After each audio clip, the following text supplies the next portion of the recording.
Hello and welcome to another update video about Solana. Solana completed the 5-wave move to the upside when it topped here on the 30th of May. At least you can interpret it as a 5-wave move.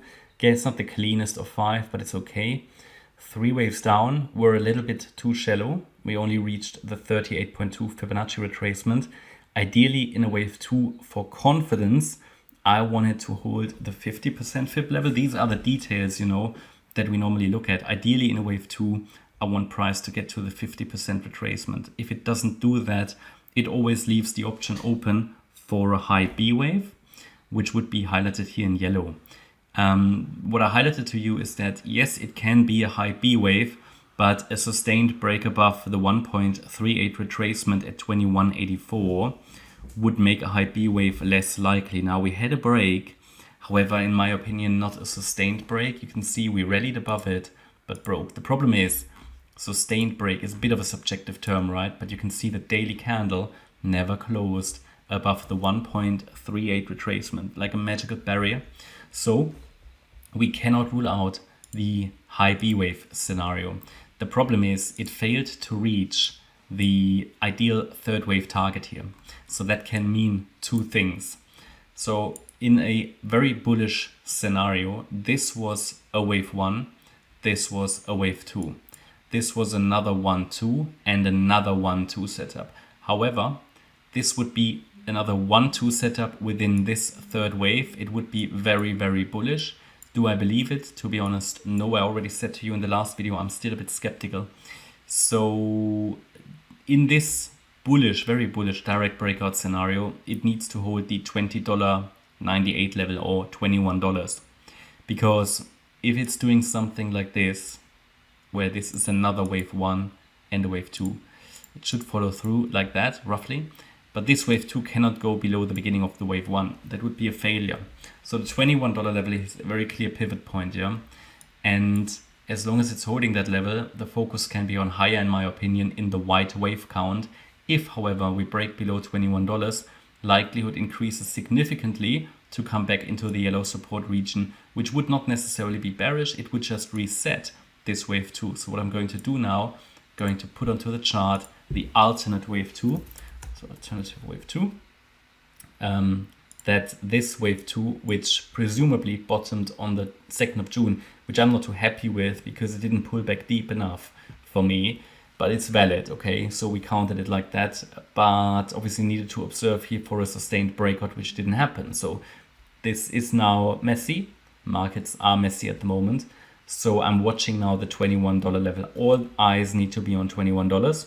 And if it's going to follow Bitcoin, which I assume is making its new low now, then this should head down into the yellow support region and will have a chance for a turnaround again in the region between $20.41 and $19.32, but ideally it goes down to the 50% retracement at least to $20.09. From here it could then rally. So I'm observing that.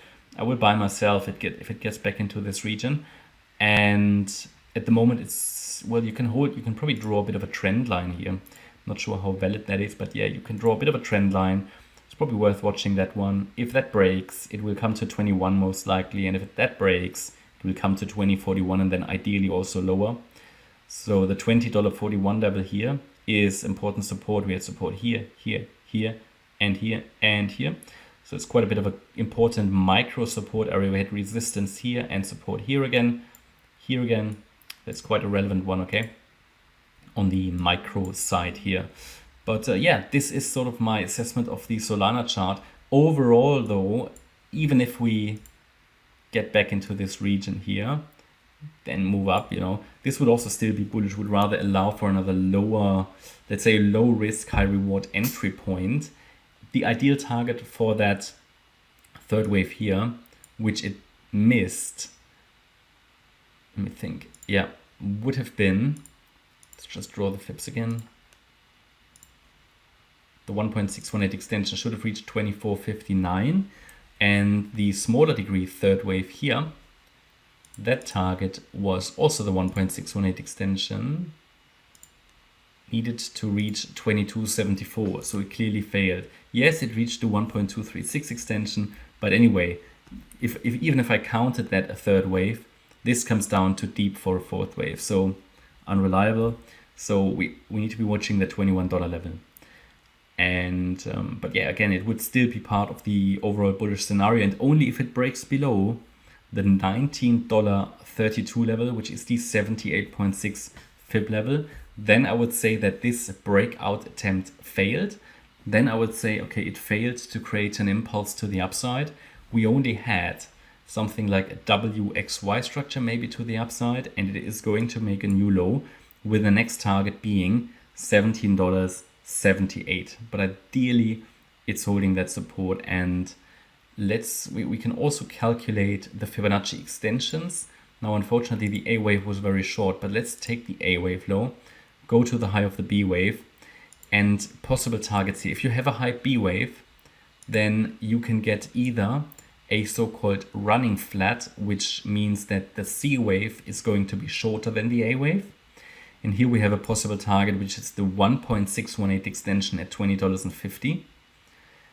Or, and that is one that's absolutely possible, is the 2.618 extension, would be a more extreme case for a flat pattern, an expanded flat, could reach $19.36. But again, this is sort of really the theoretical maximum it should do, the C wave. So it's nice that it actually ends within the yellow support area, just above the 78.6 retracement. So don't think it will do this or that. It's a range. And you can see that these levels are nicely overlapping with the yellow support area. So there's a bit of a confluence there. Here, for example, the 200% extension overlaps very well with the 50% retracement at around about $20. And then we've got the golden ratio here at 1977. So they are all very relevant areas for this current pullback. But obviously first we need to see, do we hold the trend line? So it's a pullback to a trend line. It can always rally from here. If it rallies from here, it was another 1-2-1-2 setup, which would be very bullish. I don't believe it at this stage, but as long as support is holding, it can do it. Yeah, and then we just need to wait and see. So yeah, hopefully you liked the update about Solana. If you did, please hit the like button, leave a comment and subscribe. And if you really like the content, then please check out the channel membership. Thanks a lot for watching. Bye-bye.